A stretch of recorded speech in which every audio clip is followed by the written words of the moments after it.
രാജസ്ഥാൻ്റെ ഗ്രാമീണ ജീവിതമാണ് നമ്മുടെ മുന്നിലൂടെ കടന്നു പോകുന്നത്. രണ്ട് കുട്ടികൾ, രണ്ട് കൊച്ചു ഇടയന്മാർ തൻ്റെ ആട്ടിൻപറ്റവുമായി കടന്നു പോകുന്നതാണ്.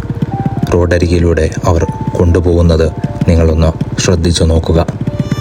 മുന്നിൽ പോകുന്ന ആടിന് പുല്ല് ഒരു കൈക്കൂലി എന്ന വണ്ണം വെച്ചു കൊടുത്തിട്ടാണ് അവരെ കൃത്യമായി കൊണ്ടുപോകുന്നത്.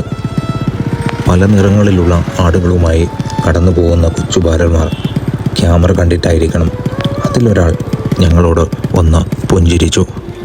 ആ പുഞ്ചിരിയിൽ ഇന്ത്യയുടെ ഗ്രാമീണ ജീവിതത്തിൻ്റെ കുട്ടികളുടെ ദൈന്യത ഉൾപ്പെട്ടിട്ടുണ്ട് എന്ന് നിസ്സംശയം പറയാം. ഇതുപോലെ സ്കൂളിൽ പോവാൻ സൗകര്യമില്ലാതെ ഒരുപാട് കുട്ടികൾ നമ്മുടെ ഇന്ത്യയിൽ പലയിടങ്ങളിലായി നമുക്ക് കാണാം. നാടോടികളായും നമ്മുടെ നാടുകളിലും അവർ എത്താറുണ്ട്. അവരുടെ ജീവിതാനുഭവങ്ങളാണ് അവരുടെ സ്കൂൾ. ആ സ്കൂളിൽ പഠിച്ചിറങ്ങിയ ഒരാളും ജീവിതത്തിൽ തോറ്റുപോയിട്ടുമില്ല.